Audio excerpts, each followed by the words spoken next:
The Descent, which for me is, I would say it was probably one of my favorite horror films of all time. Like it's definitely top 20. Yeah. And also another fantastic cinema going experience with you, Matthew. We've shared a few of them down the years, to be fair, haven't we? Oh yes. But yeah, and it was, again, I can't remember too much about how it was. I think it must have been like Hot Dog Magazine or Total Film, and obviously, so that's kind of where you got your main information between 2002 and 2005. Well, the internet had probably just popped up a little bit more, but again, it kind of just seemed to come out of nowhere, and we straight away, like, from the director of Dog Soldiers, fucking hell, yeah, I'm having a bit of that. And again, it is kind of very similar to Dog Soldiers in the sense it's an ensemble of characters, female this time. And again, like just like Dog Soldiers, I believe the strength of The Descent lies in the character building, the camaraderie that they have. But albeit this time, it's kind of, it gradually, you can tell from the start that it's fracturing.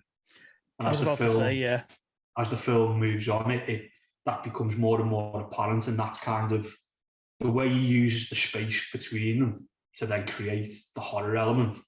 I mean, yeah, it probably is up there thinking about it now for me, and probably my top 5 horror films, because again, it's distinctly British.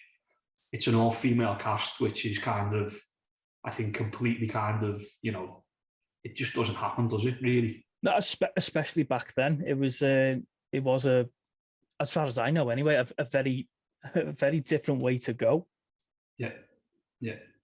And again, like you said, something we weren't expecting, because, you see Dog Soldiers, like a lads film, and then it just takes a complete left turn and all-female cast. Yeah.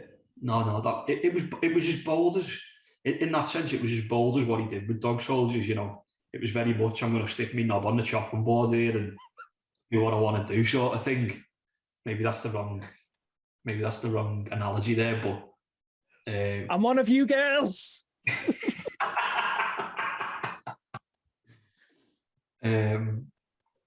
But yeah, it was like, yeah, he put his chin on the block to make it a bet, and I bet you it was really difficult to go away and find the money. Imagine going to your producer and saying, I want to make this film, The Descent. It's got an all-female cast. It's about a group of women who go spelunking, and then, essentially stuck underground, and the group's fractured, and the, encounter some type of hybrid humanoid creatures that essentially, they're the xenomorphs from Aliens. But what's cool about it is that's not where kind of the horror element comes from. It is very much about, human primal fears, the darkness, claustrophobia. Yeah, I mean, I've never been the biggest fan of Alien. Put it out there. Never really. I don't know what it was. I don't know if because I originally watched it in two, like the first half, and then the second half, and it kind of like just fractured it for me. And sometimes you just need that.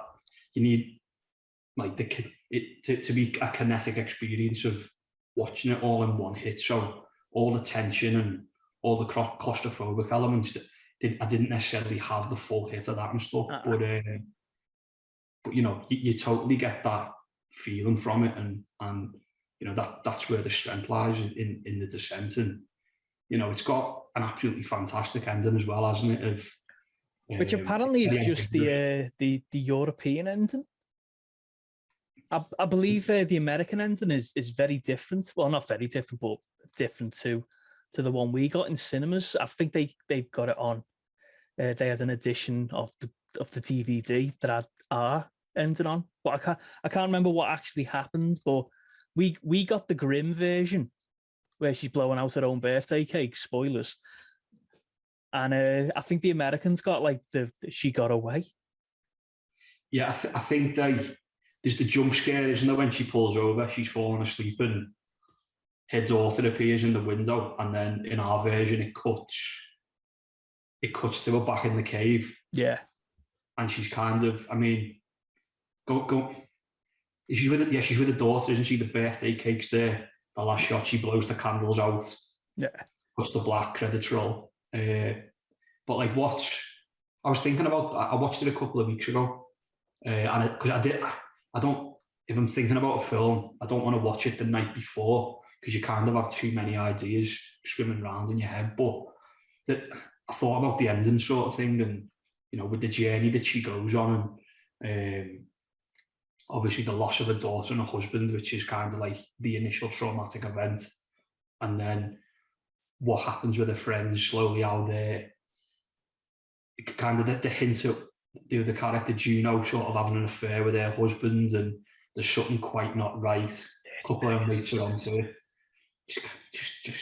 Just disgusting, isn't it, really, Daniel?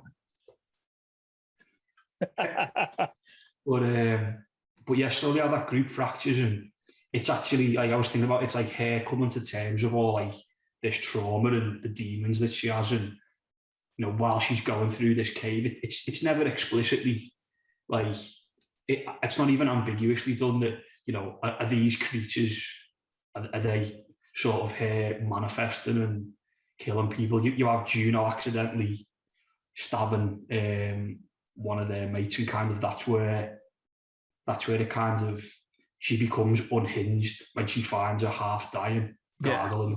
Like, that's the great thing about it, is like the effects. You know, you're underground in a cave, you know, you're just going spelunking, but the ways that they find to kind of, you know, slowly like get rid of characters and stuff, it was quite creative, and I thought that scene was like particularly quite like disgusting, because like she gets hit in the neck with the pickaxe, but she's not dead, and she's just kind of sat there gargling her own blood, like suffocating. It was a double hit, weren't it? It was the emotional effect, because that was her best friend and really only proper ally within the group, of her only rock, and it's also the absolutely incredibly disgusting effects of her gargling on her own blood. Yeah, no, it was cool, and, you know, the from that point on, it's kind of, it is a descent, whether it's into, is it Sarah? It is Sarah, isn't it? Yeah. The main character. Like, is it a descent into the darkness of her own mind? Is it this literal cave? Are these things there? Or is it her just like going to town on her mates with this pickaxe? It's not as ambiguous as that, is it, I suppose, initially. But when you get to that point at the end, and like it's the only time I think you see a smile in the film, is that last shot when she blows the cakes out, and it's like, you know, for me, I was like, oh, fucking hell. So like, yeah, she's made peace with whatever it is, you know, and you know, she's kind of emerged herself in the darkness. It's a bit like what Bruce Wayne does in Batman Begins. He immerses himself in the thing that he doesn't like, that fear, and that's what it reminded me of. But it's also a film that features spelunking. It does. A lovely segue there, Matthew.